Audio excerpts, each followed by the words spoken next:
Welcome back to another episode of Red Tinted Glasses, and hopefully nothing happens by the time we finish recording, because Callum, 10 minutes after we finished recording the last episode, Ross McCrorie signed a contract extension. Although if someone does want to sign a contract extension after this episode, I won't be objecting to that. But great news seeing Ross McCrorie sign a new contract till 2026. Certainly. I mean, first of all, it was absolutely typical of just our luck, and what can you do? It was happy news to end the recording to discover that. I think Jim Goodwin described him as sort of future captain material, which is probably an insight to future plans for McCrorie and the club. But certainly delighted. He's been basically brilliant wherever he's had to fill in. Several times, in a back three, right back, centre back in a pairing, in midfield too. I feel like it's the sort of where it just embodies what we're going to get from Jim Goodwin's time in charge, essentially. Yeah, I liked how Jim Goodwin said, he said, if I wish we could get a team of 11 Ross McCrories, but I think captain material is certainly not out of the question. Would you be opposed to seeing him as team captain next season? Certainly not. I think it will be very interesting, with the whole Scott Brown situation, who's apparently staying on as a player, but then will he push more into that coaching role next season? Then there's obviously Joe Lewis, who previously held the armband. I think it would be maybe more beneficial to have an outfield player as that captain in terms of being able to interact with the referee a little bit more. And in terms of Ross McCrorie, I think he is sort of the ideal candidate in terms of leads by example, always gives 100%. Sometimes obviously things don't come off, but I think he's a true leader, true professional, and certainly something I would not be against further down the line. And I think it's basically almost set in stone now. Yeah, and certainly we can't argue that we haven't got the right end of the deal. With a certain right going to the Rangers, and obviously us getting Ross McCrorie, we've definitely benefited the better out of the two teams in that situation. I think it's fair to say. I think so. And every time he's mentioned, it's just a real shame how that all went down. And even worse, the fact I share a name with him, it makes me miserable. Yeah. So obviously, as you said, Ross McCrorie signing a contract extension just after the recording of our last episode. This is going to be a packed episode. We are looking back at the draw with Dundee United. It was a 1-1 draw as Jim Goodwin still searches for his first win as Aberdeen manager. We are joined later on in the show by View from the Terrace presenter and Scotsman journalist Joel Sked. We do touch on the game itself from yesterday. Obviously, Joel was in attendance from his journalist point of view, as well as getting his thoughts on the midweek trip to Tynecastle. And Callum, as well, we'll also take a look back at what's quite been a memorable weekend for the club off the pitch. I suppose we should really give thanks and praise to Mez and Dolly Digital for their work in organising the display that was pulled off very well in the Richard Donald stand pre-match yesterday, and also to Andy Edwards for building a brilliant sculpture, really lifelike impersonation of Sir Alex Ferguson, and the club as well. We're really critical on this podcast of the club at times, but I think, we have to praise them for the work they did, especially on the Friday for pulling together a wonderful presentation ceremony for the unveiling of that statue. Certainly. I mean, I know you were very disappointed. Sorry to bring it up again. You did not manage to get there. Thank you, COVID-19, for that. But regardless, they certainly put on a good show and very fitting. And in terms of the actual statue itself, thank God it actually looks like him, because some of them you see, you're just like, that has no resemblance whatsoever, but it does look like Sir Alex Ferguson. I think he'll certainly appreciate it. It's certainly something, I think it's been a long time coming. That kind of thing's very, very much deserved. And in terms of the display, absolutely fantastic. Looked great from where I was in the South Stand. And in terms of the big banner with all the honours that he'd won, I was just going, is this going to end ever? It just kept going. It was just fun. It was fantastic. And certainly very fitting tribute to the man. Yeah, and I hope he enjoyed his trip up to the Granite City as well, albeit, as I said, we didn't get the result. And I suppose just one final thing before we do get into the game as well. Obviously, those of you that follow us on Twitter at RTG_podcast will be aware that we did run Jack Grimmer. We were auctioning off a signed Wickham team shirt that was kindly donated by former guest of the show, Jack Grimmer. We were hoping to raise more money, but £150 went to Aber Necessities, still a fantastic amount. So thank you to the Wickham fans and those Aberdeen fans that listened to the show that joined in that raffle. We sent £150 to Aber Necessities. We went onto the wish list and bought items off their wish list, and we have tweeted that out off our Twitter account. So scroll back a few tweets, you'll be able to find that. We'll give it a wee retweet tonight. So again, it's there for those that are tuning into this episode on Monday. Go onto their Linktree link, find the wish list, and you can order direct to Aber Necessities. It shows on that wish list on Amazon items that they're in desperate need of, and we picked some of those items to fill them shelves. So again, after our Christmas appeal where we got 500, it's brilliant again, Callum, for those that continue to support us. Share our episode without us having to ask for the episode to be shared, whether it's posting it on a Facebook group or giving us a retweet on Twitter. It's nice for us to go and support somebody back in the same time. Yeah, absolutely.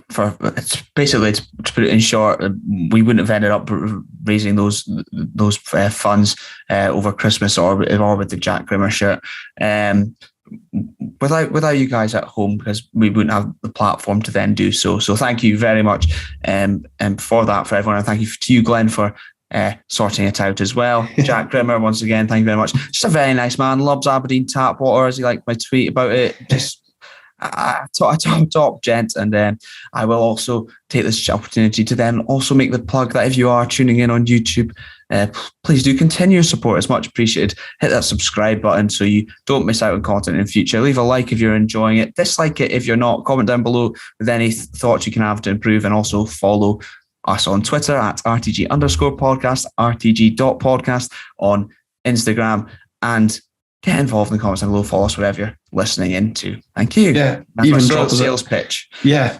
brilliant. You've got a job there in future anyway. But even, as I said, interact with the show as much as possible. It's great to hear feedback, your thoughts on Aberdeen, your thoughts on the game. Obviously, we picked them up on and use them in our shows as well. It's great to generate that content.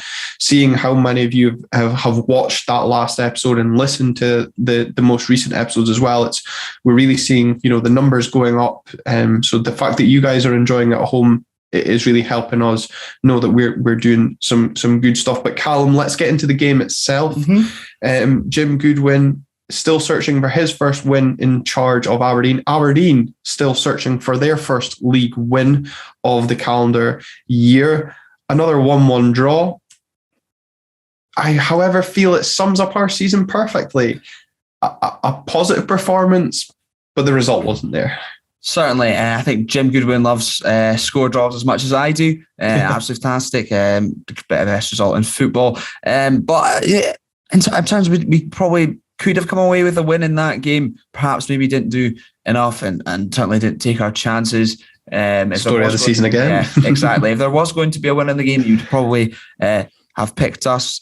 I think we maybe limited Dundee United a bit more than perhaps we had done just throughout the season against other sides. Obviously, unfortunately, we did give away the penalty.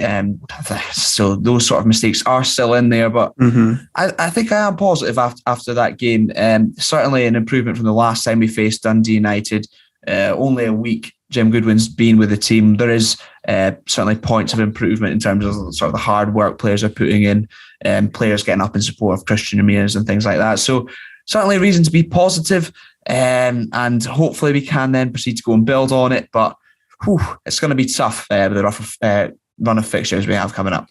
Yeah, tough run of fixtures coming up. It's Sopai and Bovril tweeting, not that they're bitter or anything, but it's Jim Goodwin's 14th league draw of the season. Loves it. Of his 28 games in charge. But for Aberdeen, I suppose more concerningly, it's now 10 league games without a clean sheet. So it shows there is still work to be done defensively, as you alluded to there.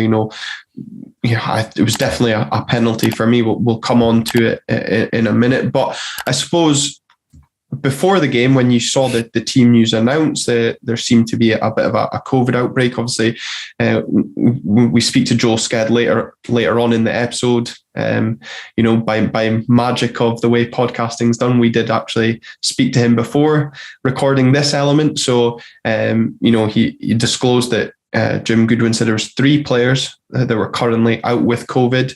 Whether or not they'll be fit for Wednesday's game or not, of course, Jim was not naming names in his post-match conference. But for those of you on WhatsApp that might have seen the rumours doing the rounds on Saturday morning, Johnny Hayes and Calvin Ramsey are 2 of the players suspected to have it.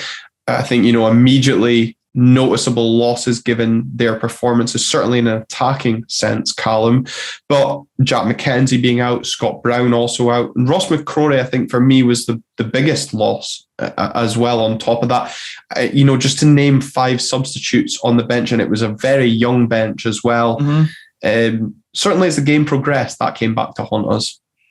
But yeah, it certainly did. It's not ideal. I think these things just happen throughout the season right now with the way things are going. It's just very Aberdeen that it's come now when we finally got a new manager in. Things are maybe slightly looking on the up, and we've got 3 now massive fixtures, not even including the Dundee United one on the horizon.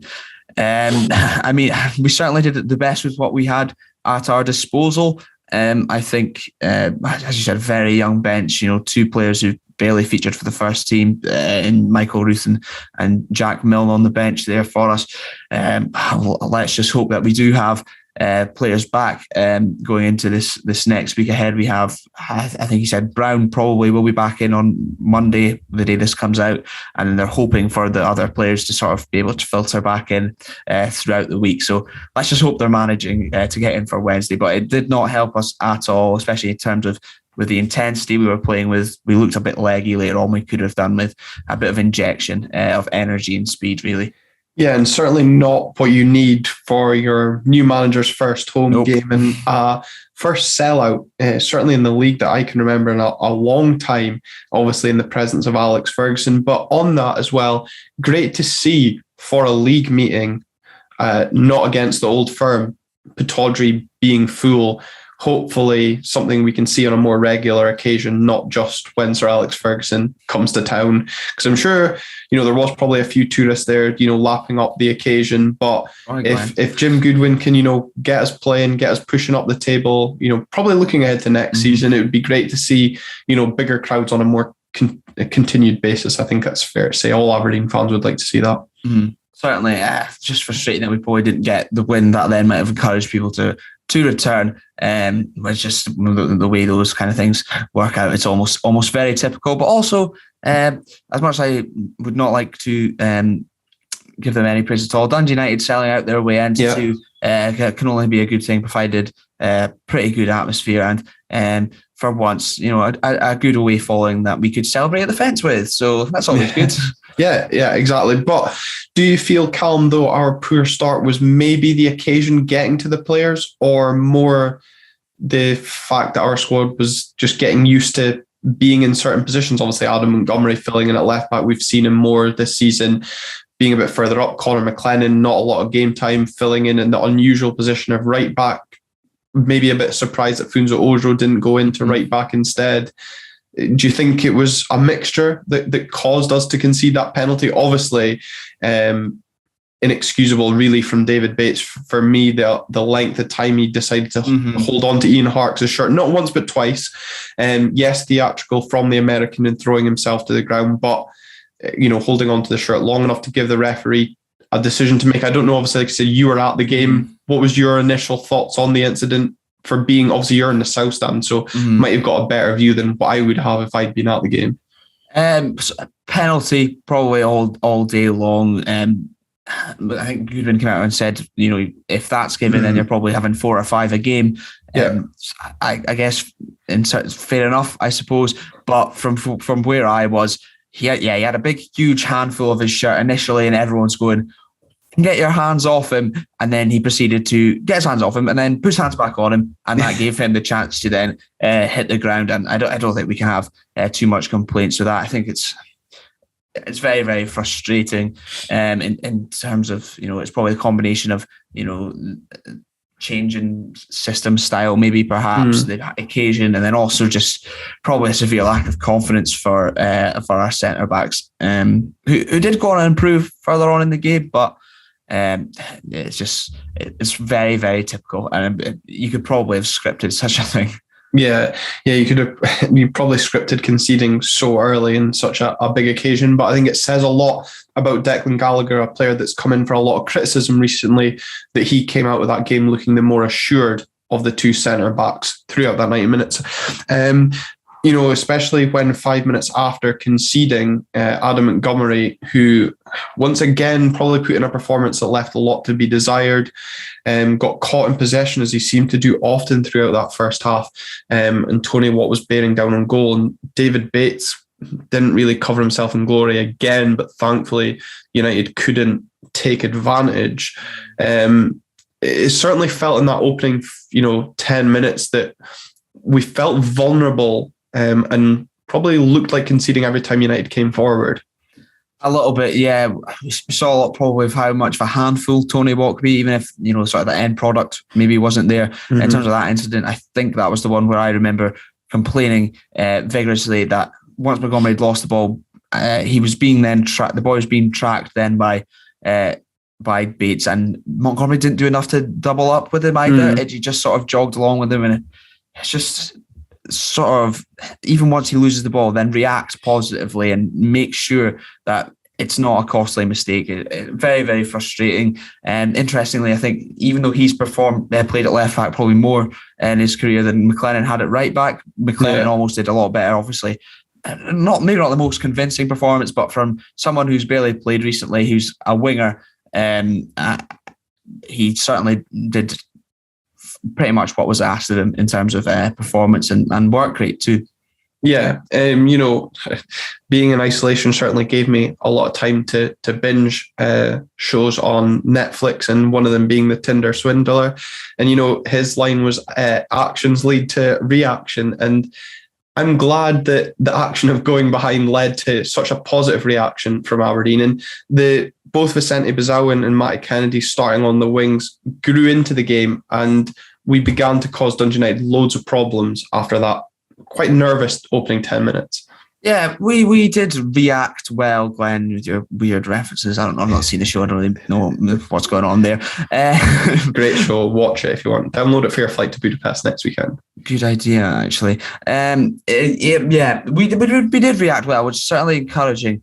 I think in terms of that goal, probably dampened the crowd's spirits a little bit, but it didn't seem to sort of do the same with the team. They then started creating chances. Unfortunately, we didn't take some, which certainly we should have done a lot better with. But that's positive in terms of hearing what Goodwin's saying about instilling that work rate, that determination, the professionalism, sticking to the task regardless of the situation. I think that's sort of where we're starting to see the benefit there, if we haven't quite sorted out the defensive issues yet. Yeah, and as we said at the top of the show about interacting, leaving your comments and your thoughts, regular listener and viewer Lee Seymour, asked us last week on the show, did he think that Goodwin coming in would be the rebirth of Matty Kennedy? And I suppose we saw that potential on Saturday. It was a really positive performance from the Northern Irishman. He came out on Instagram today saying it'd been a really tough week for him personally. I think there maybe has been a loss in the family, or certainly a friend related to him, judging by his most recent Instagram post. So, to come out and then not only put in such a positive performance, but to go on and grab the goal, although I think it might go down as an own goal for Ryan Edwards. But both him and Vicente Bazawin, as I said, looked really lively on that wing, and possibly a sign of things to come for us going forward under Jim Goodwin, that intent, real driving force and getting balls into the box for Christian Ramirez to feed off of. Certainly. I mean, I'm not going to shirk away with it. Probably not being too complimentary over Matty Kennedy, even when he was playing, rather than suffering a long injury, which I'm sure was also very tough for him, both physically and mentally too. But I'm very happy for him. He did bundle it home. I was at the time. I don't know how that's gone in, but people are celebrating around me, so I'll join in now. But he was there. It wasn't the most convincing. It wasn't the prettiest, but he was there. He was the man on the spot that it was needed. Right place at the right time, and certainly in his celebration, he looked very, very relieved. As mentioned, probably with both on the park and off the park, reasons behind that. So very, very happy for him. But again, since coming back in, he has provided a little bit something that we maybe have been lacking in terms of sort of directness. He's got a willingness to get that ball into the box too, a little bit of pace that we're maybe missing on the counter attack, and then on the opposite side, Vicente Berserban, once again, playing a key part in that goal and just causing a real constant threat for Dundee United, which is very, very encouraging to see. I know maybe you haven't been so complimentary about him. I love him, but if folk didn't realise, he's. I feel like now he's starting to find his feet a little bit now. It'll obviously there'll be an adaptation period in terms of a new country. Terrible weather right now as well, and certainly new teammates, and then coming in under one manager and that being changed is probably another thing too. But it was definitely encouraging from the pair of them on each wing today. Yesterday. Sorry. And as I said though in the last episode though, it's possibly the shackles have been released from him now that he's had that pressure of grabbing a goal, and excellent involvement in the build up to that first, producing the shot that Seagrass does get down well to save. And you say Matty Kennedy, right place, right time. I don't think his effort is going in until Edwards gets a touch. I think it's on target. We'll give him it. That's very generous if you're giving him that as being on target. But Ramirez was definitely lurking to tap anything in if need be. But on Christian Ramirez, very uncharacteristically from the American, great opportunity, and it should have been 2 in 2 minutes for the Dons as Funso Ojo does great work down the left, but his cutback finds Christian Ramirez in space and blazes over the bar into the red shed. I couldn't believe he didn't hit the target. Yeah, that's certainly one of the ones where if he does hit the target there and hit the back of it, it's sort of a typical Christian Ramirez. That's exactly the type of goal you associate him with. I probably did expect him to do better with that, maybe show a little bit more composure in there and get it on target. To at least test Seagrass, certainly, and then you never know what happens with the rebound kind of thing too. A little bit frustrating, maybe snatched at it in terms of that, and then the Bissowan chance, which we'll maybe touch on as well. Yeah, I don't know if the pitch does help them at all. I'm not certain because the pitch looked awful. Well, I was going to bring that point up because obviously Bissowan went on to, again, good work down the left, Matty Kennedy involved, and Bissowan, he was definitely leaning back for his chance, maybe a lack of composure, maybe didn't realise how much time he had, but a real chance that, certainly the Ramirez one you expect him to take. Bissowan, obviously we've not seen enough of him in front of goal to judge whether we expect him to be taking these chances, but probably should be.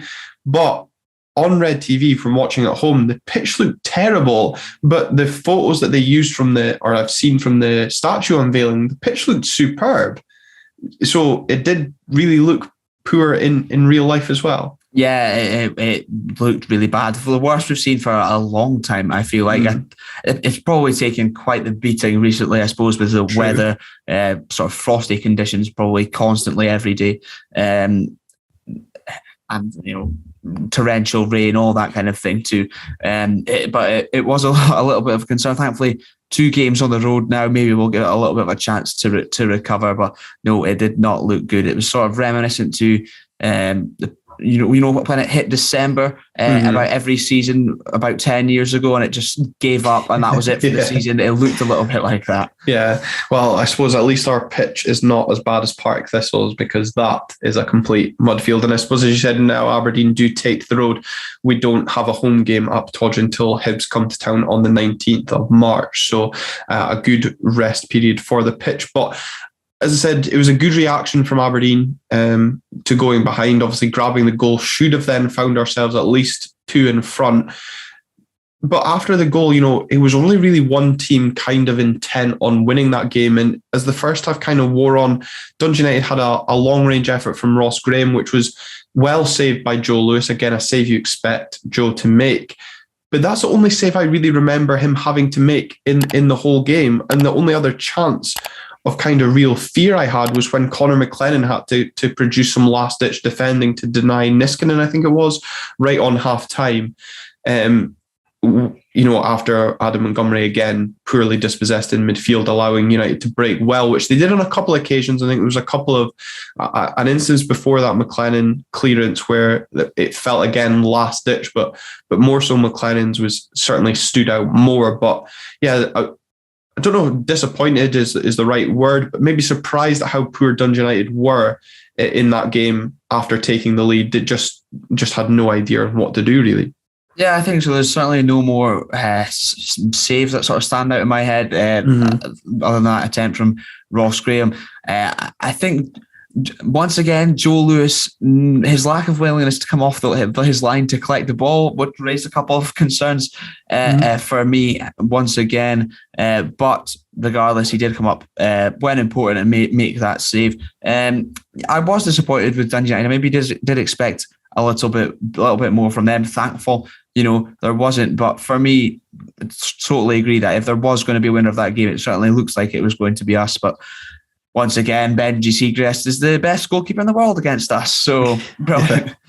Yeah, and I suppose, it's half-time going in at 1-1, probably feeling that we should be leading. Certainly I felt we should be leading the game. I'm sure Jim Goodwin felt the same when he was speaking to the players at half-time. But it was great to see we still came out with that intensity in the second half, albeit, people maybe thought the tweet that I put out on the Twitter page was, I know someone replied, said it was maybe a negative perception, but I think certainly when you're watching a game at home compared to being the game, it felt to me a bit more passive in the second half. But I think what I'm going to say to caveat that is probably down to the fact that our bench was so threadbare and it was quite obvious the players like Bazau and Matty Kennedy were really struggling in terms of their fitness and they'd basically run themselves into the ground. Even though we were on the front foot, it just was Aberdeen of the beginning of the season, creating chances but not being clinical enough. Certainly not clinical enough. I think passive, probably harsh, but I can also see where you're coming from in certain spells of the game. I think, as you mentioned, the fitness aspect of things is probably something that came into question there, something that we'll probably see improved on in terms of Goodwin, taken from Goodwin's comments. I suppose also, once again, the pitch probably was quite heavy, which maybe was on the legs as well. I just think the game, instead of maybe passive, it got really quite scrappy, and I think that's from both sides. It did turn into a little bit more of a battle at times, and one man I'd certainly like to commend for how he played in that is Connor Barron. I thought he was absolutely everywhere throughout the game, and certainly did not shirk away from anything, and at such a young age as well, showing that technical ability too at times. Certainly very impressive for me. Yeah. I absolutely agreed on that, and I suppose as people might think I'm being a bit harsh in terms of the passive comments, but I think that kind of goes down to a bit of the bench as we've just touched on there, really not helping. Obviously, COVID and injuries also having a bit of an effect. But when we were, there was only one team intent on winning that game in that second half, and that was Aberdeen. Unfortunately, the cutting edge just lacked out of our game, and maybe whether it's the cutting edge or decision making, I'm not really too sure in that final third. The Teddy Jenks chance in particular for me was the real standout. I don't know what he's thinking. Well, I don't think he is thinking, because he's wanting far too much time if he's trying to get a shot away. He's got to get his head up, and there's got to be a sense to get that shot away so it's palmed away. And, I think there was two players waiting on the penalty spot to tap it in, or get that cut back for one of them to get the shot away quicker. You could just see he was caught in two minds, and it was good tracking back from the United defender to get the block in. But that chance really hurt us. Yeah, I feel like that did almost sum things up, not only for the game, but for the season, essentially. to me, it looked like he tried to sort of open his body up to maybe try and curl one past Siegrist, and then the time he took to sort of make that decision and then do the action in to try and open things up. The United player did well to recover and get that blocking, but it was just, once again, I feel like he should have maybe done better there, maybe on another day. He does get that shot off, but just a little bit annoying that he didn't at least test Siegrist, as you say. Yeah, absolutely. And even when Lewis Ferguson broke into the box to get a shot away towards, I think it was like last 5 minutes, I think it was Emma Hunter on co-commentators questioned why he used the outside of his boot instead of just putting his laces through it. And I did, you didn't really kind of notice it on the TV coverage live, but it really felt like it was kind of a tame shot. And it's really unlike Lewis Ferguson, because you really do feel he does try and leather the ball as hard as he can, but it would have almost been better to go for power over placement, which I think he was trying to do. But again, just kind of summed up our day, if not our season, in terms of an attacking threat at times. Certainly. He did, to be fair, to his credit, he did absolutely bomb forward at times in that game. He had quite a few chances. Maybe that's the one where you think maybe he should have done better, but at times, I mean, certainly good defensive work, and Siegrist coming up with some good saves. And I think it was just, for me, my takeaway from it was probably just how beneficial it is to get him up in support, as well as sort of the two wingers to Ramirez getting in closer. And I mentioned Barron earlier; he certainly did that at times too, and that's with them being the more defensive midfielders in the team, I suppose. Yeah, and I suppose, I actually remembered to put my mic on mute the second time I was scrolling to try and find the tweet I was looking for. So apologies for that interference that no doubt will be heard on the episode. But Jim Goodwin picking that out in his post-match comments, saying that if we just had that bit more quality, a bit more composure in the final third, we'd have definitely won that game. So not only am I encouraged by the performance, the attacking intent from the team, but Jim Goodwin's not out making excuses after the game. He's identified areas, and I think it was quite obvious to probably everybody in attendance, let alone watching, that we did just lack that bit of composure and quality. And like I said, we definitely deserved to win the game. We just couldn't take the chances ultimately. Certainly, and once again, that's sort of been the case all season. It's good that he's recognised that, though, as you say, and hopefully it's something we can build on. And certainly at times we did look a lot better defensively. Obviously, take away the penalty. Gallagher and Bates did improve too as well throughout the game, and that's with two fullbacks who probably just aren't fullbacks at all. Certainly, Conor McLennan's case. So I think there is definitely reason to be positive about that game, and that's not just looking at it for positive's sake. I did genuinely come away from it feeling a lot better than I had, earlier in the season. Which is good, certainly with the massive games coming up for us, which, I said make or break, this month was make or break now. Now it's absolutely 100% certain make or break in terms of getting into that top six. Yeah, it really is. And also, what I liked from Jim Goodwin, listening to him after the game, was the fact that he says taking a point from home was not fantastic. He won't get carried away. It is a good point, but he knows that it needs to be better. Again, we speak about football fans and sound bites. He's saying all the right things. He knows picking up a point against Dundee United at home is not good enough, probably in the context of getting into the top six. When you're creating all those chances, those are games you need to win. You cannot afford to drop points. But again, it's encouraging to hear your manager not make excuses, identify the areas and know things need to be improved, things need to be better. And hopefully with another, it's only going to, I suppose, be a couple of days, maybe one on the training ground between now and Wednesday. I suppose maybe we should be looking ahead in terms of next season. We will start to see that improvement come across. Absolutely. I think in terms of right now, it's probably getting up to that fitness in terms of competitive edge that it'll have over teams. I think, Goodwin did say he will, the players might not even be used to such intensity, which this for it's probably very Jim Goodwin. It's just exactly what you expect. But it's good to hear him identifying those issues. We've heard him speaking about other issues in terms of recruitment or whatever too. Mm-hmm. I think he just does strike me as the type of person who will if there's problems, he will make sure that it's an area to improve, but not in a sort of horrible way. He will be able then to actually look and find solutions in terms of improving it. And I think we already are kind of seeing some benefits to that too. It'll be a slow process, but I do think we will get there. Where we end up at this season, however, not too sure.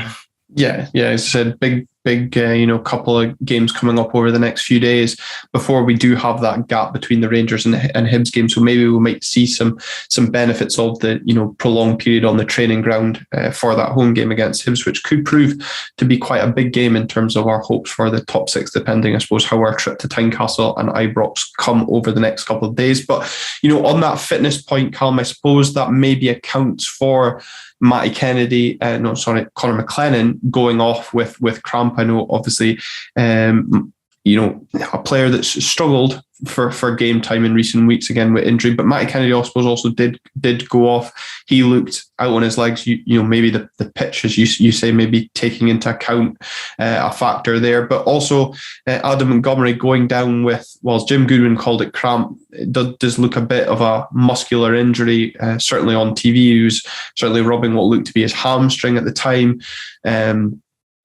That'll obviously be a concern ahead of Wednesday night, but I suppose that's maybe something we're going to have to, and Jim Goodwin says himself, accept that these sort of injuries are going to have to possibly occur, cramps and whatnot, whilst these players get used to the intensity that he desires. I think so. That's naturally to be expected, and certainly probably the younger players as well. Calvin Ramsey would be one that I'm certainly thinking about in terms of he's only 18, I think, still, in terms of muscles developing as well. But their bodies will get used to it. They will take these knocks, these sort of slight strains, cramps, etc.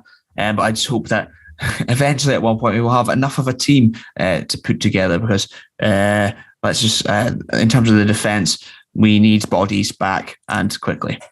Yeah, absolutely. As I said, obviously, it's maybe a bit of obscurity this weekend, given the COVID situation that's affected the club, and obviously injuries as well that Jim Goodwin touched on. But hopefully, ahead of the midweek trip to Tynecastle, we can see some of these players returning to the starting 11. Calum, it was great to be joined by Joel Sked of A View from the Terrace and Scotsman journalist to look ahead to Wednesday's trip to Tynecastle. So, a big red tinted glasses welcome to View from the Terrace, Scotsman journalist and favourite draw predictor, Joel Sked. Hello, thank you very much for having me. Joel, big welcome. Thanks for agreeing to come on the show. And Calum, it's great to have someone that can offer a bit of insight, not only into our opposition, Hearts, as we make the trip to Tynecastle in midweek, but also someone that has actually been watching Aberdeen as well. So get both sides of the coin on in this instance. Certainly. Joe, both read your match report for the Aberdeen versus Dundee United game. You were very impressed with Vicente Basuin, a man who's now affectionately known on the Red Tinted Glasses podcast as a little muscle boy, thanks to Jim van der Dial's insight when he first signed from ADO Den Haag. You also described him as effervescent, which I really enjoyed. But just how impressed were you yesterday, sort of announcing himself, I suppose, maybe more on the Scottish football scene? Yeah, so I watched him. I watched when it was announced Aberdeen signed him. I went on Wyscout, watched a few games he played for ADO Den Haag. I certainly thought it's always with these, when doing these, you always have to kind of caveat that you're always looking for their positives, and also the fact that he's coming from the second tier in the Netherlands rather than the Eredivisie itself. But I was impressed by what I saw. I thought there are certainly qualities there he could add to Aberdeen. And since he came in, I think it was obviously a lot of expectation. He was basically started right away and he came in at a time when Aberdeen weren't great, and then I think there's a lot of almost responsibility, not just on his shoulders, but certainly a fair bit on his shoulders to adapt to Scottish football quite quickly and become an attacking talisman. But I think it showed, while Aberdeen were struggling, I think he showed flashes that there was talent there. There was a player who could excite fans, and it seemed to come all together against Dundee United. Early on, he was really positive. Matty Kennedy spoke after the game and talked about what Jim Goodwin wanted from his players, and I think from the attack, and Vicente showed all of that, and he is a fun player. When I watched him from ADO Den Haag, I actually thought he'd be better on the left-hand side. He seemed to do really well cutting in from the left-hand side, making himself a goal threat, but also linking up with ADO Den Haag had a big target man who was a bit more immobile than Christian Ramirez, and a bit more burly than Christian Ramirez. And I just thought that he is someone that could get close to Ramirez, link with him really well, create chances with and create a link up with him. So I was slightly surprised that he stayed on the right, but I mean, he really, really made life difficult for Ross Graham, especially. There's a moment in the second half where he basically just stood up Graham and enticed him to come in and just like, I'm going to knock it. But he knew what he was going to do. Graham knew what he was going to do, and he just couldn't stop it just because he was quicker. He was positive, and said a lot that as the game progressed, United were getting Niskanen, and then Ian Hart's was coming across. So we're getting three players on him. But the good thing about Vicente is that he can go different ways. You've seen it with I think it was the chance with Ramirez. So David Bates, for once, played an accurate pass, and Vicente brought it down really well, and then drifted infield and combined with Funzoyo. And he's seen that he's seen a great touch. Someone who's very positive, someone with really quick feet, and also his use of being able to use both right foot and left foot, because it was a really nice pass with his left to set Oyo free. Obviously, he was heavily involved in the goal, and he should have scored himself, but it was one where he could see that the crowd were reacting to him and his positivity, his excitement, and vice versa as well. So I think it was a real statement performance.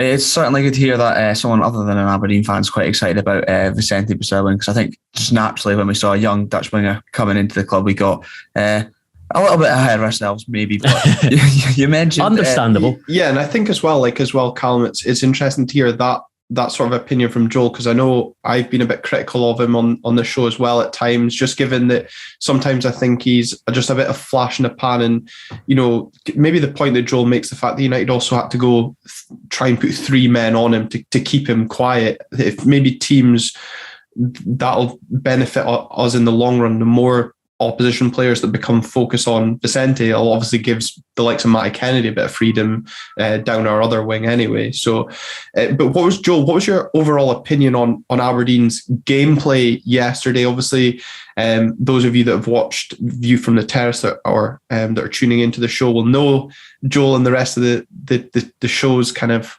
open opinion on Aberdeen. And look, we've been honest as well. It's not been exactly a great season so far, but certainly some positive signs yesterday. But I suppose really, Calum, as we kind of alluded to in the first part of the show, a typical Aberdeen performance yesterday, positive in terms of what we're taking away, but the result not there. Again, kind of lack of a clinical edge to Aberdeen's performance.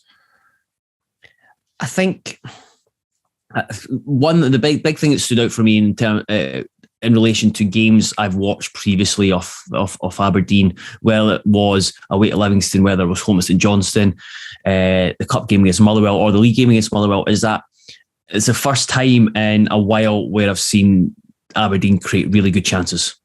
There were shots. They had, I think, 8 shots from inside the box. 2 guilty chances with Vicente and Ramirez in the first half, and then Siegrist essentially kept United in the game in the second half. Obviously, Jenks had a really good run, poor decision, and Vicente went close with his left foot on the counter attack, and it was the first time where I thought there was real threat and menace to Aberdeen, and they were getting men into the final third and getting the ball into the final third when the other team weren't set. Found Aberdeen far too ponderous under glass. I thought they knocked it about well at times. Sometimes in the defensive third, then in the middle third, but everything was too slow, and it allowed teams to get back in, and then it was hard for Aberdeen to then get men in support of the front. The front players, especially Ramirez, and they became a soft touch and really easy to break down on the counter attack, and they just became really easy to play against. It was less so yesterday. But for example, Lewis Ferguson came into a game, and even though he was one of the two so-called sitting midfielders with Conor Barham, both of them were trying to get into the box. Both of them were really positive. Both of them were coming up with kind of incisive moments, which I don't think's been which hasn't been a common thread throughout Aberdeen's season, that two of the three central midfielders have been really positive and getting into attacking areas. So there was a lot of positives to be taken from the result. Goodwin pinpointed Bates and Gallagher after the game. I'm sure he described them as outstanding. I can kind of understand what he's doing. He's trying to build them up. He's trying to, because they've had a lot of criticism, especially Bates, but you really felt it in the ground. I felt that every time Bates got the ball, there was an uneasiness.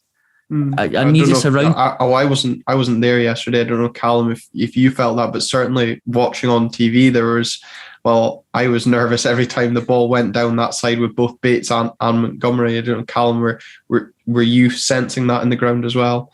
Yeah, there was sort of moans and groans every time David Bates got the ball. I think he maybe got slightly better as the game went on.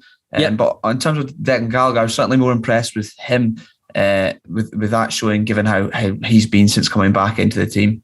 Yeah, and I kind of that comment, Joel, I picked up on it when I was listening to the post-match interview that Jim did on Red TV, and I thought, are you watching the same game? But I suppose, like you said, he's obviously just trying to build up that confidence. Especially Bates's confidence just looked shot as soon as he gave away the penalty as well, and he had to build into it. It's the penalty was. The Goodwin wasn't overly happy with it. Just he felt if you're going to give a penalty for that, you're going to give loads of penalties. But it was as clear as day, because from a vantage point in the press box, it felt. I watched it back in the highlights, and Bates didn't have the hold of the shirt for as long as I thought, but it felt like he was holding on to him for a very, very long time. Long enough for the referee to see anyway. Yeah, and I mean, Harker's shirt was halfway up his back, but. It was interesting that Goodwin talked about Gallagher and Bates and wanting them just to do simple things. Just don't get bogged down in trying to play football. Don't get bogged down. Just basically do the dirty stuff that you want your centre backs to do in Scottish football. Head the ball, block the ball, clear the ball. And Gallagher, thought he did that to a T. That's Gallagher. I think that's his best, like kind of 40. That's his 40. And that's, I think, what probably Aberdeen were thinking when they signed him. But then Glasses came in. He wants them to play a certain way. And neither of them suit that. Like Bates, you can see it with the ball at his feet.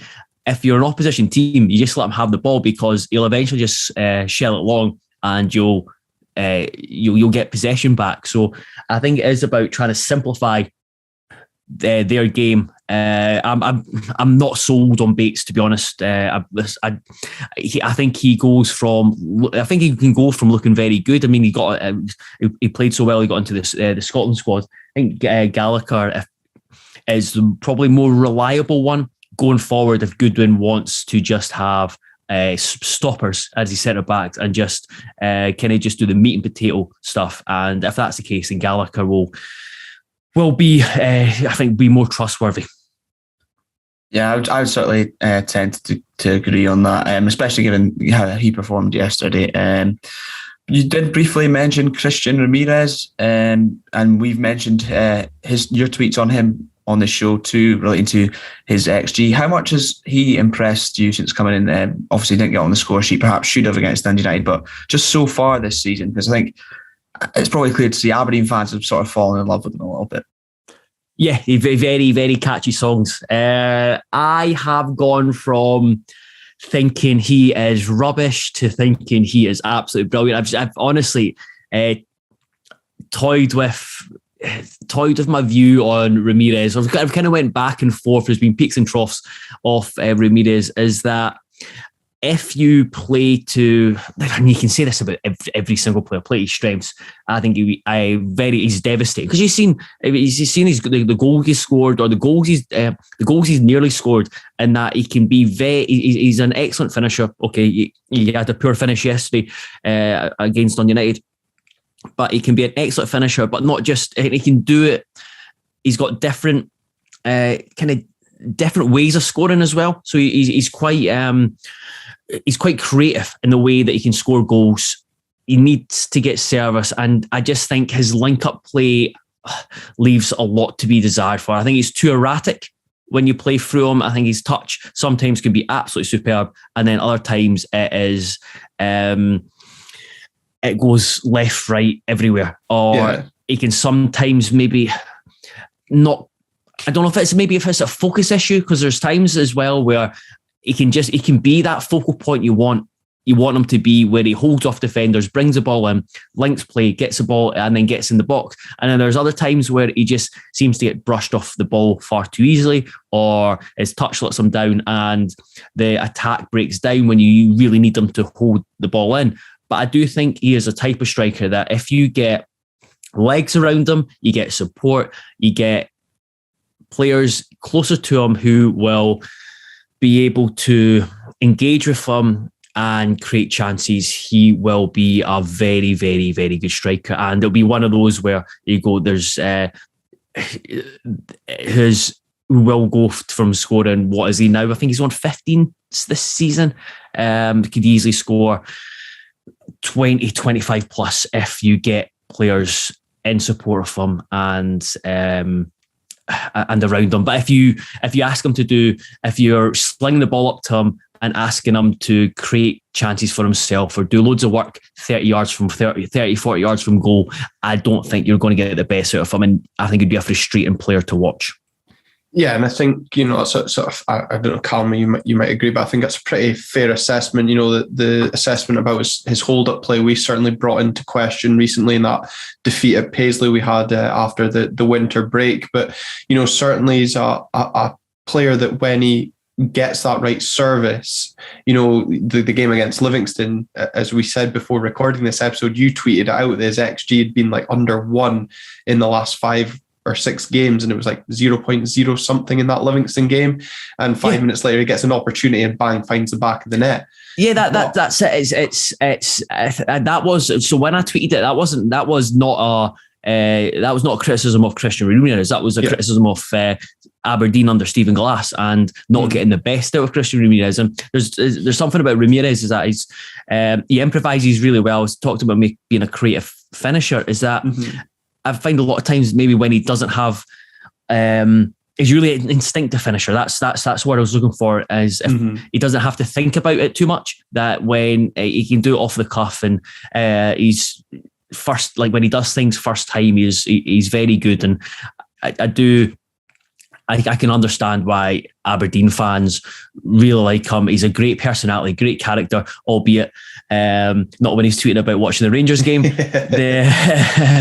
There's a slight error, but no, I think he's someone that Aberdeen fans have fallen for. But I think they'll adore him even more under probably Goodwin when he's seen signs of it against United when Vicente and Kennedy were playing much higher and they were getting support from the likes of Barron and Ferguson. I think there's going to be more to come from Ramirez. I'll probably give him a flitty between. So far, I'd give him 7 out of 10, but I genuinely think you could play as a sign-in. He'll be easily 8, 9 if you get the right players around him.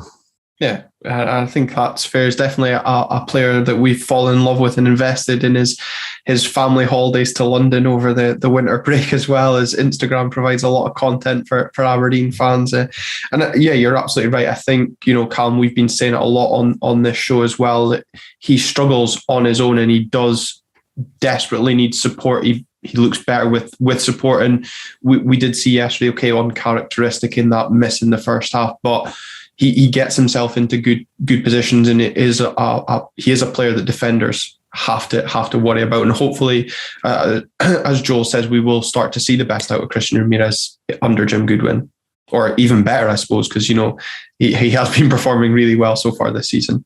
Yeah, I certainly hope so. I mean, we've been calling out for it on here. It's been clear to see for basically everyone that he's a player that does need a lot of support. I don't think we did enough in January to provide players that can go up and do that, but it was certainly encouraging Matty Kennedy and Vicente Bissau getting up there and providing that, starting to maybe provide that service for him. It's exactly what he needs, and hopefully we can start to see him flourish even further. I thought I'd encourage folk to watch this. I know I missed the chance, but his movement, because he's going with Mulgrew, and Mulgrew just thinks, he's going behind me, and he just stops and he actually points to Oyo where he wants it. Again, finish was a bit maybe lacking a wee bit of conviction, but yeah, not having Marley Watkins, him and Watkins looked like they were going to have a really, really good relationship. There was real positive signs there. And then even going back to the hacking game, I mind going round to Pal's house to watch the match at Pittodrie, and I was like, what are they? We were talking about what are they doing playing? What's he doing playing Jet and Ramirez up front together? But no, like that worked really, really well. Albeit for one match, but I think it showed just how much promise is there. And I think a lot of Aberdeen fans, when I say 7 out of 10 for signing, I think a lot might think that's a bit harsh, especially because he's considered scoring 15. But it's more on the fact that I think there's still so much more to come from him. Yeah, no, I think that's fair enough. I think the point on his movement, you saw in the goal against Hibs that he scored at Pittodrie earlier this season when Calvin Ramsey made the driving run. All the defenders drive to the 6-yard box and Ramirez just holds his run perfectly. And okay, you're relying on the cross to be picked out, but again, it's good movement from the American. And Joel, as you said, you were at the game yesterday. Obviously, that was Jim Goodwin's first game in charge at Pittodrie. He's been talking the talk in the press. As football fans, we are going to buy into that. How impressed were you in that post-match conference with the way Jim Goodwin spoke? And do you think, obviously, for Scottish football as a whole, that he is a good appointment for Aberdeen in terms of getting Aberdeen back up and contending at the right end of the table? I know we say contending given that we're only 3 points behind Hibs currently in fourth place, but when we're 14 points behind Hearts, I think it's fair to say, Calum, we would expect to be a lot closer to Hearts at this stage in the season. Yes, I would wholeheartedly agree, and it's really frustrating considering they've not even beat us this season. Joe, your answer, please. Yeah, that's also frustrating for Hearts' perspective as well, not beating Aberdeen despite the disarray that they've been in at times. But no, I mean, if I was an Aberdeen fan, I'd be the exact same how I feel at Hearts. We got promoted last season, and despite us coming up from the Championship, there was talks like, aim should be top 6. The aim should always be for Hearts and Aberdeen, at least third place, and then being competitive in the cup. So that should always be the aim. And I thought Goodwin's interview with Red TV in the build this week, I think it was about 20-25 minutes. I thought it was excellent, and I tweeted about it. I think the other day is like the more I listen to Goodwin, the more I'm impressed with him. I didn't cover too many St Mirren games, but he really stood out for me when I covered the St Mirren Aberdeen game back in January. He stood and spoke quite openly about how he had to change things in the winter break, because St Mirren, they weren't nearly as bad as like the likes of Dundee or St Johnstone, but they were a difficult team to watch. They weren't. There was parallels to Aberdeen in that they didn't have much of an attacking threat. They were quite predictable. less easy to play against than not as easy to play against as Aberdeen, because I think he always makes his team competitive, and I just thought they were slightly too defensive. And he admitted, it's like he came out admitted that it wasn't working. He had to change things, and they did, and they've looked a lot better for it. They've flew up the league, and outside Old Firm, I think they're the form team in the league, certainly prior to the weekend's defeat to Hearts.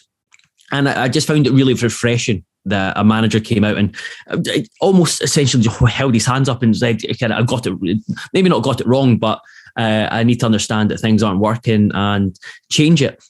And I think that's really encouraging going into Aberdeen. And then he spoke in that Red TV interview about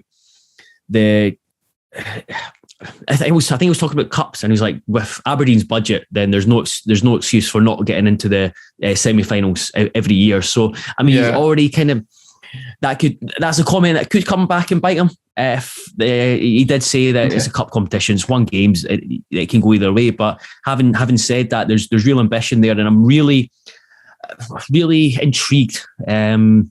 Almost excited to see what he can do with Aberdeen and how he can evolve as a manager with greater expectation and a bigger budget. He spoke in January about not being able to compete with the likes of Dundee United and their finances as St Mirren. So he's had to be creative. And one of the big things that he's done so well at St Mirren, he's continually progressed them. And a lot of that is down to recruitment. He's as every manager, he's made some rubbish signings, but more often than not, there have been positive signings or excellent signings, and be really interested to see how he takes that on with Aberdeen with a bigger budget. I was speaking to a Dons fan on Saturday, and he said there was the only concern that he had with his comments was that he talked about getting the type of players he's looking for, athletic, like competitive, all those kind of qualities. And then he kind of just said, if we can get quality on top of that, then that's what we're looking for. And I think the concern there was going to be like a workman-like team. And I think in certainly short term, he will make Aberdeen a very hard team to beat, a competitive team, just like he did at St Mirren. But he did show at St Mirren that in his first season, they were not a good attacking team. I think they certainly scored. They averaged fewer than a goal, under a goal a game. But the next season they became a more attacking team. So it was constant evolution at St Mirren. So I wouldn't read too much into that at the moment. I think Aberdeen fans will probably want a bit more of a quicker transition into being a more attacking team. And I do think it will be a positive appointment. He knows Scottish football.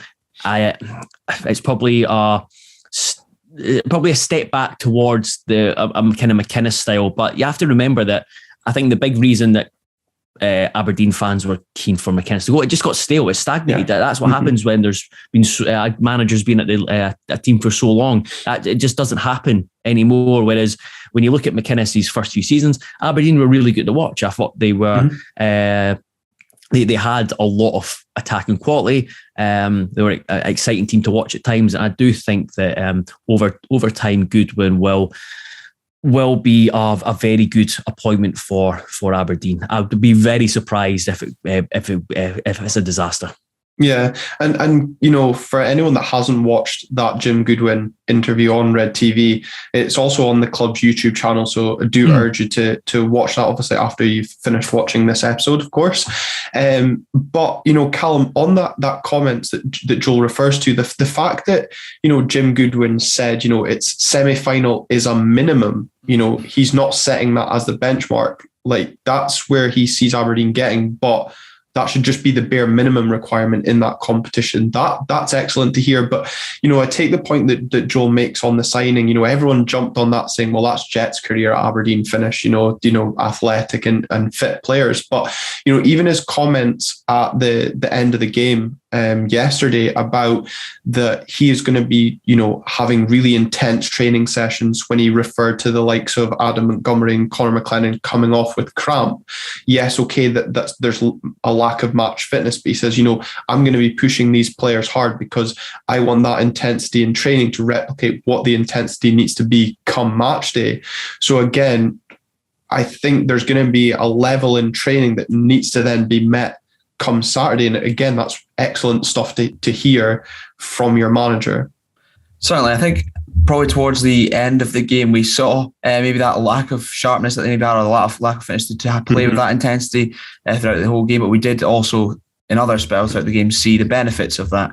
So it's certainly encouraging to see. I think under Stephen Glass, we were probably, we didn't suffer where there was total lulls in the game, where just the intensity completely dropped and it was just passive at times. I guess so. It is certainly encouraging, and that's only 1 week after he's been in the job now, and we are starting to see slight improvements. I think it'll obviously take a while to build this fitness up and get that sort of instilled into the team, but it's progress anyway. Slow and steady progress. That was a tongue twister and a half.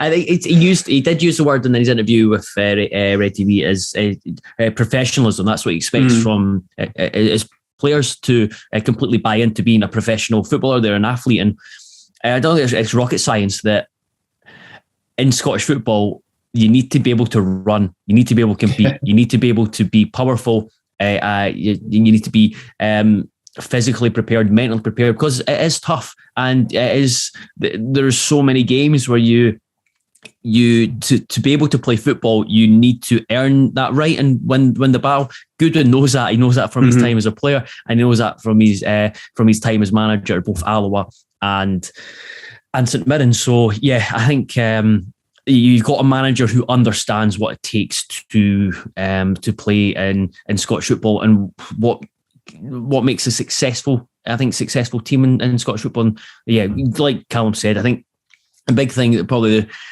the thing with Goodwin is, I think it will be slow and steady progress. I think Don's fans will want it a wee bit quicker than it was in Paisley.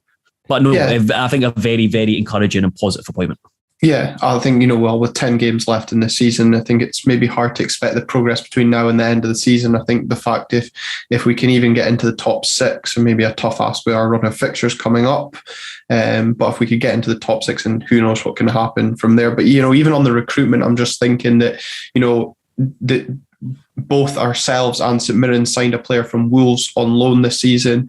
St Mirren got Connor Ronan, who's looked very impressive, albeit got himself sent off for quite a rash challenge in the game on Saturday, but scored against us twice this season, Callum. And we ended up with Austin Samuels, who we didn't often see and is now languishing with Cali in the Championship. So maybe Goodwin and the recruitment at St Mirren know how to pick a player, and I'm also encouraged that Goodwin's going to have a sit down with our own head of recruitment, Darren Mowbray, and look to identify key targets for the summer coming up. So encouraging on that front as well. Yeah, absolutely. That is another thing I picked up from the interview. The fact he's going to look at sort of the database they have, and he will go through it with a fine comb and decide who fits the bill for what he's wanting, which I certainly think is encouraging. I think he won't put up with any shit, for lack of a better word, basically. yeah, exactly. But as I said, with the fixtures coming up, it will be interesting to see if we do break into that top 6. And Joel, obviously the reason we got you on is to speak about Hearts and the game coming up. Hearts, I have in the notes they march towards Europe, but I suppose given your current run of form, it's not exactly a march, it's more of a stumble. But given the fact you're 11 points clear of 4th, it probably feels relatively comfortable. But given the fact that the win yesterday in Paisley was your first league win in 4 outings, how crucial was that for Hearts yesterday? I think it was it was crucial, but maybe not so much in terms of the league picture. I think it was more in terms of the kind of the intangibles off field, of the club support, mentally for the players to put an end to that run. I think fans were certainly getting a bit antsy, and that will continue. The big one coming up is obviously Aberdeen at home's always a big fixture, but the big one coming up is St Mirren in the Scottish Cup.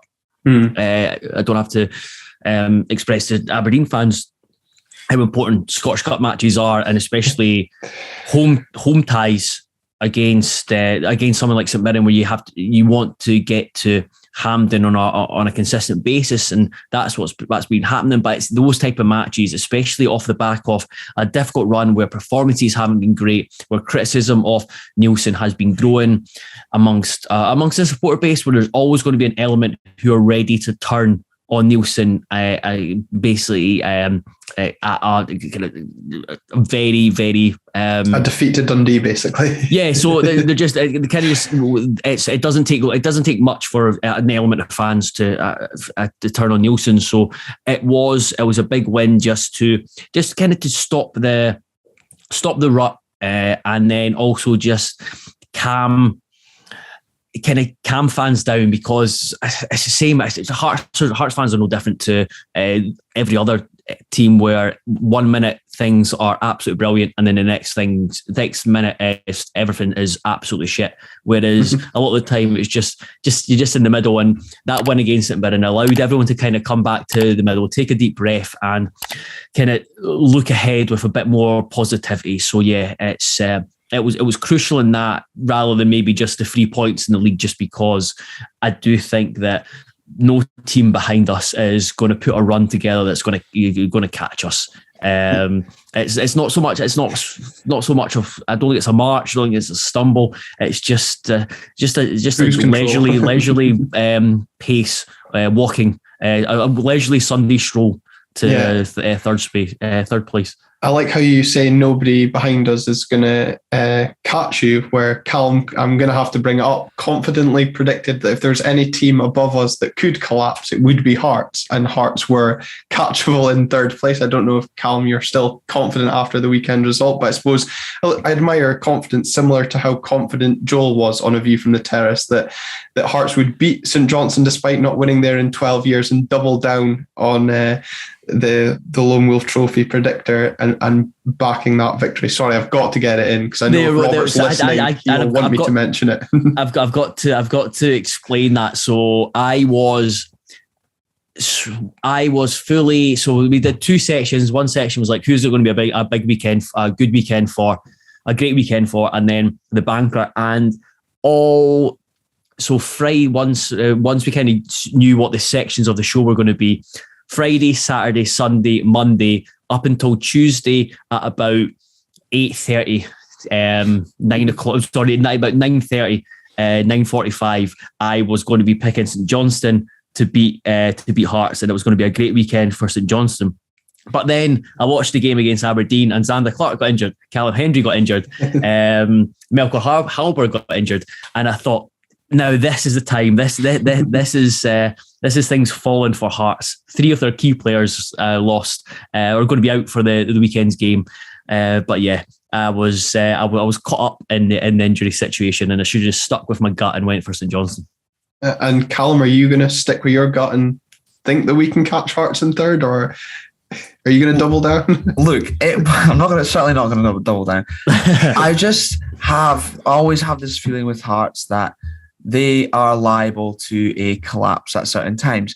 And as Joe mentioned, fans can get a little bit antsy. I think we've seen that. They've done well to not get the no style, no bottle Nielsen out banner out yet so far this season. So congratulations, Hearts. I think that's called growth. But I just feel like once the fans pile on the pressure, Hearts could possibly collapse. And I got carried away, I'll admit it. But regardless, it seems like just describing it, that's exactly how I feel about Hibs. So I think maybe you've got the wrong Edinburgh team, but yeah, look at the table. You win at Tynecastle on Wednesday, and it's still 11 points. And then maybe if we get in the top 6, then we've got another chance to play you. 8 points. Rangers haven't beaten us as well this season, so exactly, it's still will be fine. But it was just more that Hearts, as soon as a couple of bad results, They like a little turn, and as I mentioned, they've not taken the banner out quite yet for no style, no bottle. So they're going okay. They're going okay. But on Hearts and Robbie Nielsen, they, as you can probably guess, they have exceeded my expectation this season. Have they exceeded yours as a Hearts fan? No, because kind of going back to what we were talking about before, that as soon as they came up from the championship, I thought there was a good squad there. I thought there was a core squad there that, if added to correctly, certainly could have challenged for third, just because it was a season where Aberdeen were going through a transition from going McInnes to Glass, and then I never really. I thought Hibs were going to be transition because I thought they would lose a couple of key players, and they started the season really well before tailing off. So I always thought that third place was up for grabs, and I thought it would be more competitive. The big surprise is how far in front we are in third place. I didn't foresee that. I thought it was going to be much more competitive. And I thought it'd be closer, and we'd be dropping down places, and then getting it back up to third, and it'd be a bit of a yo-yo. So that's a surprising element of it. But no, just because of the recruitment in the summer and the core of the team there from the Championship season, even though we didn't play that great in the Championship season, I did think that there was enough there to challenge third. Yeah, I mean, I do think that is a fair assessment. And obviously there's one man that returned to the team yesterday, Craig Halkett, that Robert Bothick came on the show and he ranted and raved about his importance. And I saw a statistic on Twitter, forgive me, I can't remember who it was, so I apologise, but that Hearts have only won one league game this season in the Craig Halkett hasn't started in. And I think he's very key to Hearts' spine, obviously with Liam Boyce, Craig Gordon, I'll say it quietly, John Souttar. How impressed have you been with him, and how important is he to Hearts? And presumably going into the game against Aberdeen, a key performance for him probably suggests a positive Hearts result. Yeah, massively. So you go back to when we signed him from Levy and Motherwell signed Gallagher. You're looking at the two players from that three-man backline at Levy that you think Halkett was going to be the one that would go on to be a Scotland international rather than Gallagher. Just look, the team he's moved to, his influence at Levy and his age as well. The big thing with Halkett is came into a team and that weren't great under Levine, and then played a style of football under Stendhal which didn't really suit him.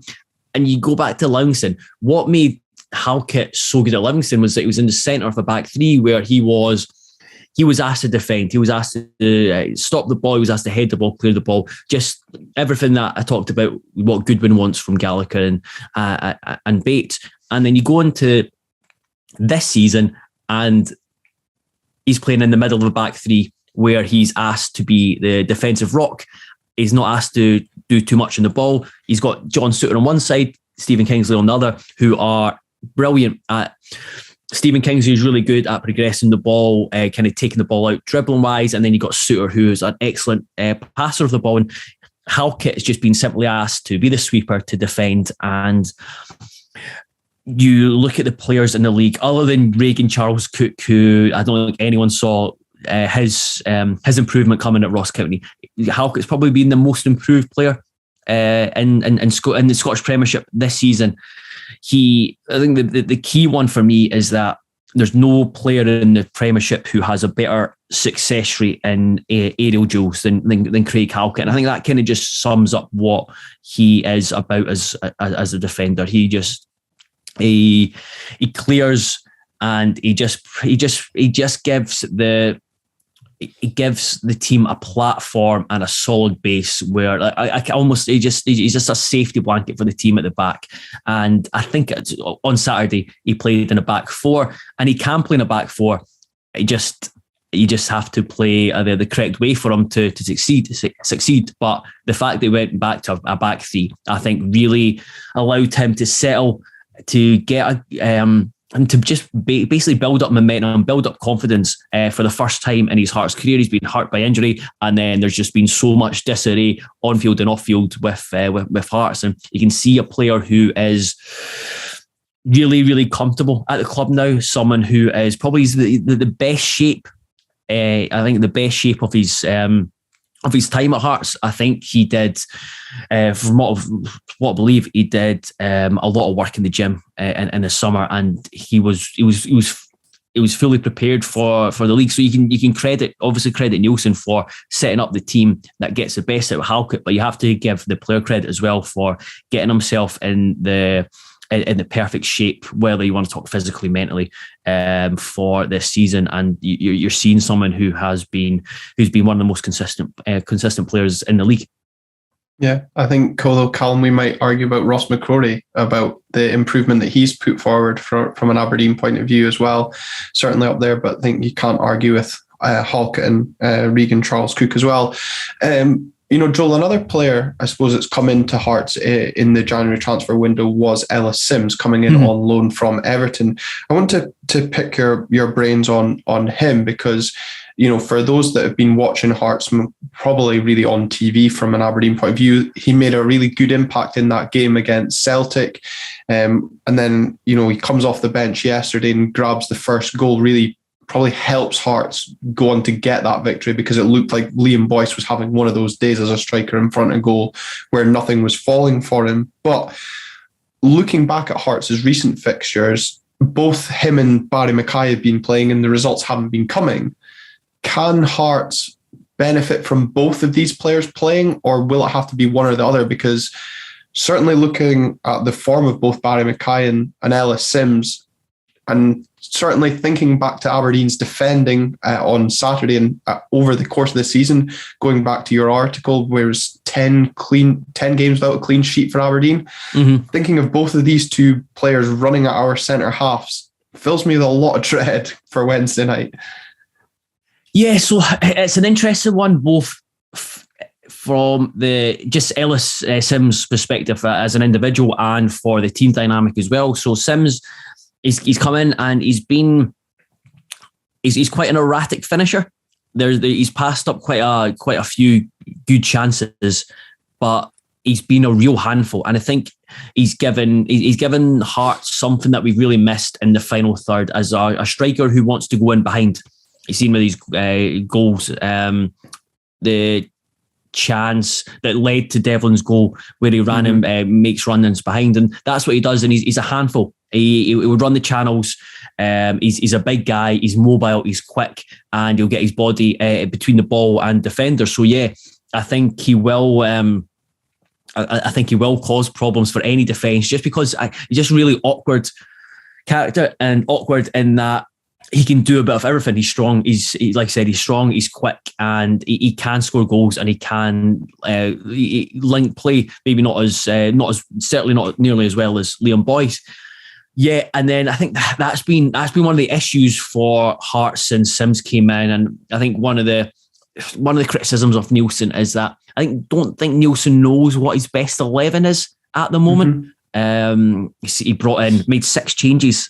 I think it was 6 changes on Saturday. Ben Woodburn came in, Gary Mackay-Steven came in, 2 players who have done the square root of just the square root of that's harsh. GMS has scored quite a few goals actually, but he's not been the player that Hearts fans were expecting. Neither's Ben Woodburn. They've been largely two disappointments. Whereas I think there's been a lot of debate amongst Hearts fans about the balance of Mackay, Boyce and Simms and whether they can play together. I think they can. I think they can play as Simms and Boyce can play as a front pairing with Mackay as given a free role, number 10, whatever you want to call it, just behind them, because you've got Boyce who goes towards the ball, who can link play, who can create and score, and then you've got Simms who can occupy defences, he can run in behind, he can stretch games. It's just a balance behind them. Just sometimes the midfield two can't quite have the balance, then they've got the wing back situation where Atkinson has been okay, and Michael Smith's been missing, and it doesn't seem like Nielsen knows who his best left wing back is. So there's still a lot of question marks even this deep in the season about the best Hearts starting 11, but I definitely think that Mackay, Simms and Boyce can play together, and if you get the blend right, those 3 could be devastating, because Barry Mackay, he's not scored yet, but bloody hell, he's been so good to watch from a Hearts perspective because he creates chances, and that's one thing he'll do is he'll create chances. And Liam Boyce is gone through a bit of a sticky period. He did this when he scored 20 goals for Ross County. He went through a period where he couldn't score. He missed a couple of great chances at the weekend. but you always want to play him just because he can influence games even when he's not scoring. So yeah, I think I would love to see all three of them start as an attacking trio in a 3-5-2 against, or 3-2-1-2, whatever you want to call it, against Aberdeen. And I think Bates and Gallagher would struggle with that, because I think it'd put more pressure on the Aberdeen midfield to support and protect the back two, and it could leave what we talked about, Ramirez getting kind of isolated. Mm-hmm. Yeah, and if you look at also, well, we discussed in the first part of the show, Adam Montgomery's performance, filling in at left back at the weekend, left a lot to be desired, getting caught in possession. There was a couple of occasions, certainly in the first 10 minutes, when he got caught high up the pitch and nearly led to us being 2-0 down. That's maybe something that Hearts can exploit with that pace. But do you think if they do start the likes of Sims, Mackay and Boyce, that Hearts can get their first victory over Aberdeen this season? Yeah, absolutely. I would be much more confident if Goodwin wasn't manager, because I do think I do think he'll know. Kind of just reiterating what's said. You'll know what Tynecastle will be like, especially under the lights. I'm guessing there'll be a decent travelling support. There'll be a big home support, and he'll certainly make it difficult. And there's definitely ways to make it difficult for Hearts, and it's hard to say specifics, because I don't know if Nielsen will stick with a back four or go to a back three, because he has been he does chop and change every now and then, depending on who the team are playing. So I expect Hearts. I'm more confident after the win at the weekend that Hearts will get 3 points. Yeah, I think maybe, I don't know if you will say it as a formality, but it could maybe well be in terms of it being a Hearts win this midweek, with Aberdeen's sort of recent away form combined with Hearts' home form, and then also the sort of unexpected COVID/injury/illness situation we had over the weekend. I think they're expecting Brown, Hayes, and possibly Ramsey as well back for this one. Not sure about the likes of Ross McCrorie, but do you feel it's a given? I think you'd certainly be very disappointed if you didn't come away with a win, maybe. But I don't know if you want to make a rod for your own back. No, I would be disappointed. I'm fully prepared to make predictions and know they'll be wrong. I've done it many times before. I actually thought Montgomery improved as the game went on at left back, and I thought McLennan did as well. I was surprised it was him at right back, not Oyo. But overall, I think you could be pretty happy with his performance. But again, that's against a Dundee United team who offered very little going forward. Yeah, that's it. They've got a real bad habit of scoring and not building on leads or creating chances or making it difficult in the final third for teams. So I think it'll be a complete different proposition if it is Montgomery, who I'm still unsure on as a left back. And I suppose the uncertainty is over whether McLennan and Montgomery are going to be fit. Of course, Montgomery going off at the end of the game looked to be, I know Goodwin called it cramp, but it very much looked on the TV coverage he was holding his hamstring. So I guess it'll be an assessment on that. McLennan, I think more was cramp. Obviously, he's not played in recent, but just on the point that Cal made, I think it's actually Hayes and Ramsey. Certainly the rumours on WhatsApp going around Aberdeen the weekend were they were two of the ones that had COVID. So I'm not sure if they will be back for this game in midweek. And I suppose if Calum, those injuries to Montgomery and McLennan do prove to see them out on Wednesday, we're even shorter defensively, and probably the likes of Ojo would drop back. Obviously, Jack McKenzie didn't feature in the matchday squad on Saturday. Who do we have for left back? Yeah, I mean, left back is a massive concern right now. It has been a little bit so throughout the season, but especially now since we don't even have anyone to play there. I'll be down the road if they want to give me a call just to play right back in my time. So if you fancy it, Jim Goodwin. But it is it would be a massive concern if Montgomery isn't deemed fit for that. I do agree that Conor McLennan did all right for a right back, certainly not a right back by trade. But it'll be interesting. I think it'll be all eyes on the team sheet come 7:15. Yeah, and it's also, I think we touched on it earlier on, in that what Goodwin wants from his team, and I don't. He obviously didn't come out and say that the team's fitness needs to improve, but you can certainly say just that his style is probably what wants more from his players in terms of fitness levels that perhaps Glass did. And you look at his demands over 90 minutes for the teams to be competitive throughout, having such a short turnaround for a game.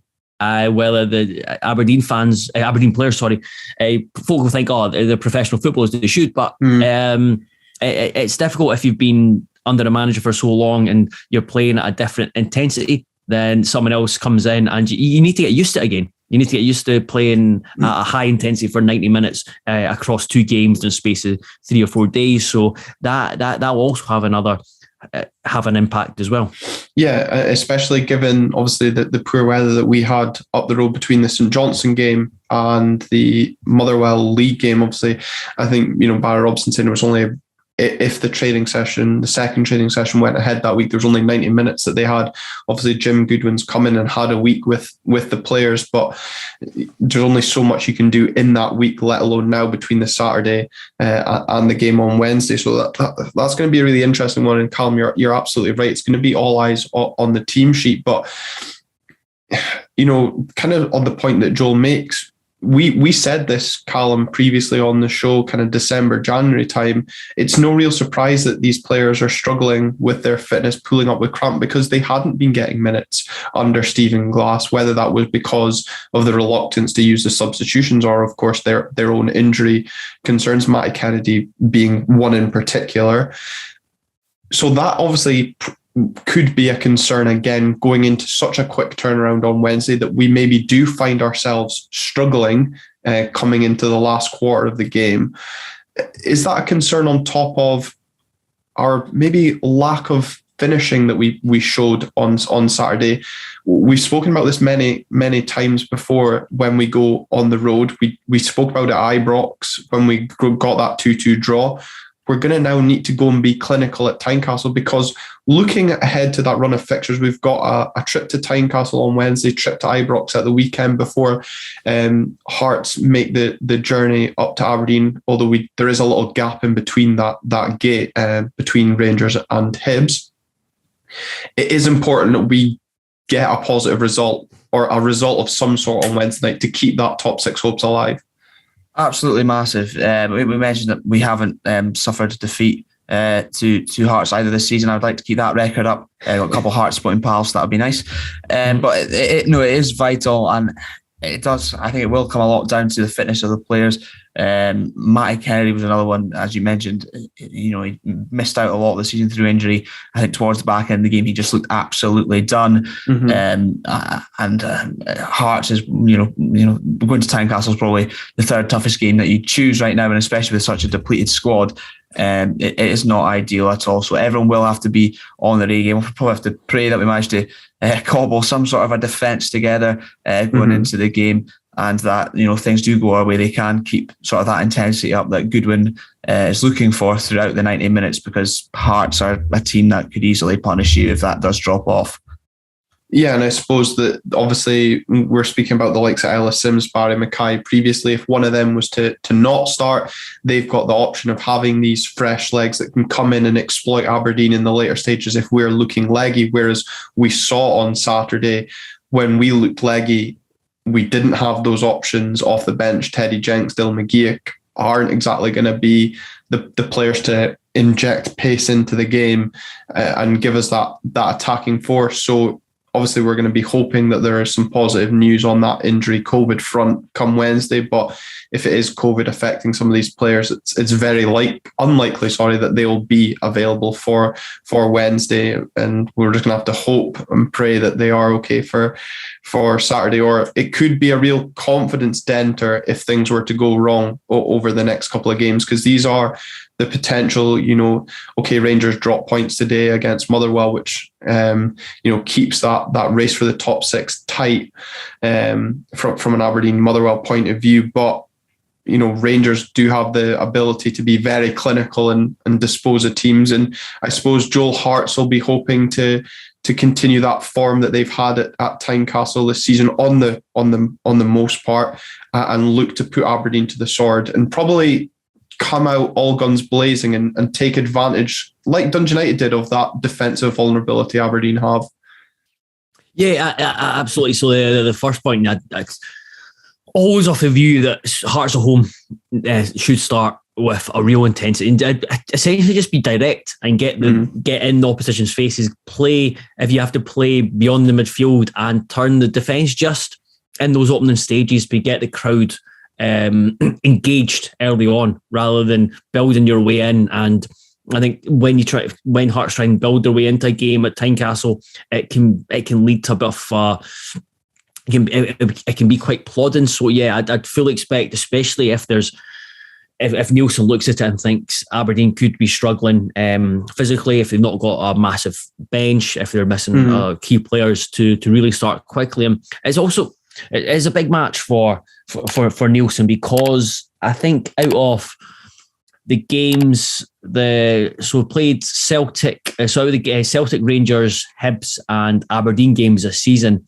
we've won one game. It's against Celtic at the start of the season. So it's one thing that's been labelled against Nielsen, going back to his first spell, about not winning the big games. He started last season. He beat Hibs in the Scottish Cup semi-final.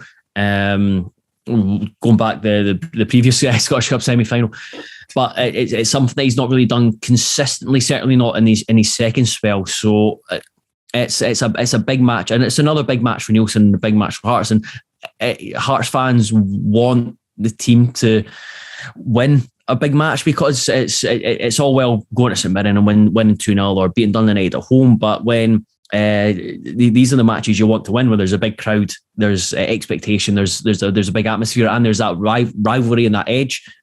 So yeah, I think while it's big for Aberdeen in their pursuit of getting into the top six and getting to fourth, I think it's another big match for Hearts, not necessarily in the league table, but just putting down a marker going ahead in the rest of the season, when there could be more big matches with the top six and then the Scottish Cup as well. Yeah, I think that's a fair point. Hopefully the lack of ball in the big games continues for Hearts this season. But Callum, on that point, I'm just wondering, do you think Jim Goodwin might set his stall out if, these COVID and injury problems that we've got don't resolve themselves by Wednesday? Do you think Jim Goodwin might set his stall out? We've spoken previously about, I think you picked up on the comment about Jim Goodwin had a week to kind of sort out our defensive issues. We saw the kind of the sloppy side of it against Dundee United, but do you think Jim Goodwin might be tempted to park the bus on Wednesday and just come out with a point? Or do you not think he will have that mindset so early on in his Aberdeen career? I don't think he will have that mindset. I certainly couldn't blame him if he sort of tries to play that sort of style where we're all very organised, hard to beat. And then we do now have maybe a little bit more in support of Christian Ramirez, a little bit of pace going forward with Boussaouin and sort of Kennedy in terms of hitting them on a counter-attack. Yeah. I certainly wouldn't be surprised if that's the sort of style he goes with, especially, as Joel mentioned there, that Hearts will likely come out and try and be direct, be aggressive and get in our faces to start with. And I'd certainly probably be happy, given the way the squad's looking right now, if that's the case, if it comes to fruition, obviously, and we do come away with something, a point at a very minimum, really, going at this game in terms of where we are in the league table and how few games we have ahead of that split to get into the top six. Yeah, I think given how tight the table remains, a point on Wednesday, given the injuries and COVID situation, shouldn't be sniffed at. From an Aberdeen point of view, I'd probably right in this second bite your hand off for a point. I said, I don't know if it would be in Jim Goodwin's mentality to park the bus. I just wouldn't trust the bus drivers in our defence to keep that bus parked for 90 minutes. I suppose that would be my biggest concern. But Joel, it's been an absolute pleasure getting you on Red Tinted Glasses. Really, thank you very much for giving up your Sunday evening. I know it's been a busy week for you, obviously coming back from holiday up to the Granite City, karaoke and McNasty's, and then back down the road. So I do appreciate you giving up your time to come on Red Tinted Glasses and give an insight into not only your thoughts on Aberdeen, but also Hearts ahead of the game on Wednesday night. No, absolute pleasure. I always enjoy talking football, and unfortunately, I didn't end up going to McNasty's. It was it was karaoke, and I think it was Wagley's, and then boy playing a guitar in Malone's. Oh, very nice. A good end to your night, I'm sure.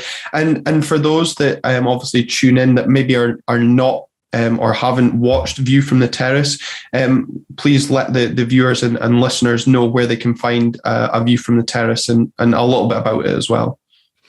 Yeah, so View from the Terrace is an offshoot of the Terrace podcast. It is on every Friday night at 10:30 p.m. You can find previous episodes on iPlayer. I wasn't on the last episode, so yeah, you'll may well enjoy that a lot more. And then I'm back on this week, so I'm not exactly sure what we'll be talking about just yet, but yeah, do check it out. You might like it, you might not. Yeah, and as always, as we said when Robert was on, I really do enjoy it because it gives a look at all of Scottish football. It shows that Scottish football is more than just two teams, as certain fans like to think it's all about. There's insight into Lowland League, Women's Football, Highland League, some great features. Obviously, the show's just come back from its winter break as well. The insight into Fort William and the new manager there was one I particularly enjoyed recently. So no, a great show, and it's a good Friday night laugh as well, covering, as I said, all range of Scottish football. Or if you're like me with children, you join the Breakfast Club and catch up on Saturday morning as part of your pre-match routine. So Joel, as ever, thanks very much for coming on Red Tinted Glasses. No, thanks very much for having me, guys. Well, Calum, that was a great insight there from Joel on not only the game on Wednesday, but also a little bit of an opposition fan's view on Aberdeen themselves this season and Saturday's game as well. So in case anyone thought we were shirking our insight into Saturday's game, that's why, because we knew Joel was covering us as well. Exactly. I think it's always good to find out other opinions from other fans groups, because I think we're all subject to a bit of bias and fickleness probably at times, so it's certainly good to get their perspective, and also very useful. He was in attendance for the game against Dundee United, and he's a Hearts fan, so he knows all about Hearts. It all worked in very well. It was almost as if you planned it, because that's the case, Glenn. Yeah, I know.